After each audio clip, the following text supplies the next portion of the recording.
Hi అండి, అందరికీ నమస్కారం. నా పేరు షారోన్. ఈరోజు మనం నువ్వుల లడ్డు ఎలా చేయాలో చూద్దాం.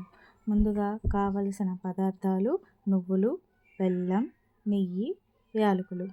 ముందు శుభ్రంగా చేసుకోవాలండి. స్టవ్ మీద కడాయి పెట్టుకొని అందులో కావలసినంత నువ్వులు వేసుకొని నేను ఒక పావు తీసుకున్నానండి. మంచిగా వేయించుకోవాలి. తర్వాత బెల్లాన్ని గ్రైండ్గా చేసుకొని పక్కన పెట్టుకోవాలి. నువ్వులు తీసుకున్నాక అదే బాండీలో కొంచెం నెయ్యి వేసుకొని, కొంచెం మనకు కావాల్సినంత క్వాంటిటీలో నెయ్యి వేసుకొని అందులో బెల్లం వేసుకొని, నేను బెల్లం కూడా పావు కిలో తీసుకున్నానండి, 250 గ్రాములు.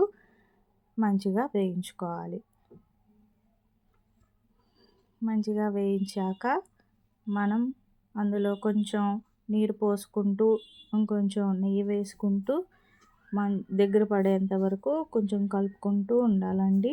ఈ మిశ్రమాన్ని మంచిగా మనకి దగ్గరగా ఎర్రగా వస్తుంది, చూసుకోవాలి. ఈలోపు మనం కొంచెం యాలకులని దంచుకుందామండి.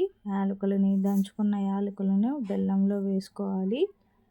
మంచి ఫ్లేవర్ కోసం అండి అది.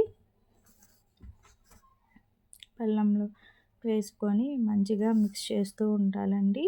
బెల్లం కరిగి ఇదిగో ఈ కన్సిస్టెన్సీలా రావాలండి. ఇలా దగ్గరగా కలుపుతూ దగ్గర పడేలాగా చేసుకోవాలండి. ఇలా అయిన దాంట్లో మనం నువ్వులు తీసుకున్నాం కదా, వేయించుకున్నవి, ఆ నువ్వులు వేసుకొని కలుపుకుంటూ ఉండాలండి. మంచిగా కలుపుకొని ఇలా మొత్తం కలిసాక ఒక ప్లేట్కి కొంచెం నెయ్యి అప్లై చేసుకొని ఈ నువ్వుల మిశ్రమం మొత్తం అందులో వేసుకొని చల్లారనివ్వాలి. చల్లారాక మనం గ్రైండ్ చేసుకోవాలండి. ఆరిన నువ్వుల మిశ్రమాన్ని గ్రైండ్ చేసుకొని మెత్తగా చేసుకొని మనం నువ్వుల లడ్డూలాగా చేసుకుంటూ ఉండాలండి. అంతే, మనకెంతో ఇష్టమైన నువ్వుల లడ్డు రెడీ అయిపోతుందండి.